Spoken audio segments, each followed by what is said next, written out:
Heavyweight bout here. This is the rematch of the no contest eye poke back from the June card in Jacksonville. Justin Tafa coming in at minus 210 against Austen Lane, who sits at plus 170. Over under 1.5 rounds, plus 165 for the over, minus 195 for the under. So Austen Lane was going to make his UFC debut in Jacksonville.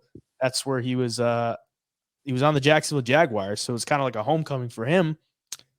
Goes out there against Justin Tafa, pokes him in the eye, and it's a no contest. So they said, let's run it back. But Justin Tafa wants it on his home turf in Australia. Interesting thing there. 6'6" there for the height. For Austen Lane, he's going to be much bigger as far as the verticality goes. But Justin Tafa, every bit of 265. Heavyweights here, not the highest level. Main card, this is like one of those where it's like, it's crazy that it's on a main card of a pay-per-view, but it is. And it's a greasy one. Justin Tafa minus 210 here. I mean, he wasn't that big of a favorite in the original fight. I think he was like minus 180. So he's gone up a little bit since the first fight, and it was only 29 seconds. Maybe that's just because it's on his home turf now, or what? What are you thinking on this one? Yeah, there wasn't really much to see out of Austen Lane to like really gauge at this level what he's going to be like. But I mean, again, the size and the athleticism just jump off the page to me for being this big of a dog. I do remember in that fight and going back and watching, he threw one body kick that landed flush, and dude, it snapped. I mean, you could hear that thing from the TV through the TV, and I was impressed by that because sometimes these guys aren't that technical. Like you look at Greg Hardy's and these guys that come in from another sport. But he looked like he was pretty damn technical from what you could see in his movement and the kick he threw. The single kick. But, early on, at least, he looked pretty damn good. I don't like that he's, not been fighting the highest level competition before the UFC. I mean, he does have some decent fights in there, but, I mean, this is just Justin Tafa is decent on the feet. And if he can land, he's powerful. He puts guys down. He hasn't really been fighting the highest level competition either, though. I mean, he's got Parker Porter and Hunsucker as his last 2 wins. Loses to Jared Vandera and then Carlos Felipe by a split decision. So, I mean, I don't know. Maybe they match up a little bit closer than people think.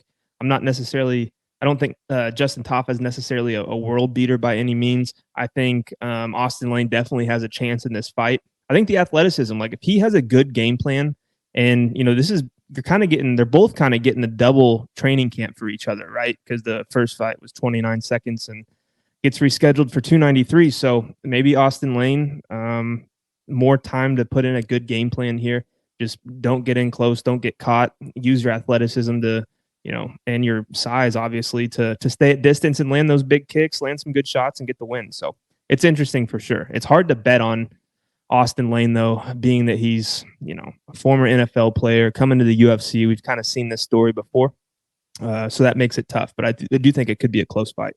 I'm going to take Austen Lane here.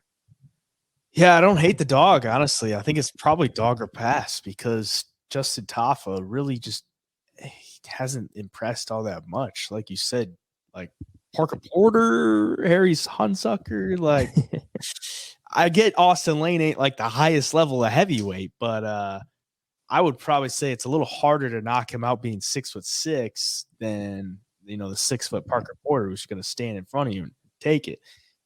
He's also got losses to Jared Vandera, who's like straight cheeks, like straight up cheeks. Carlos Felipe, who's like another just absolute dog water. So I mean, those are both by decision. So if I'm Austen Lane, I'm like, I don't give him the chance to knock you out because like you're so much bigger. We saw you whip a huge ass body kick in there. Just continue to stay at range. Don't give him the chance to land a big overhand left or anything like that. And he probably can get a win here. Just fight smart. I don't know if I could really trust him to fight smart. I mean, he's not like the most skilled guy. He hasn't been doing mixed martial arts his whole life. Obviously a great athlete. Maybe he could put together a good game plan, but 35 years old, it's not like he has some great future at heavyweight. Yeah. It's a tough one to really get behind the chalk for Justin Tafa. So it's dog or pass for me. I'll go with you on the dog for the pick.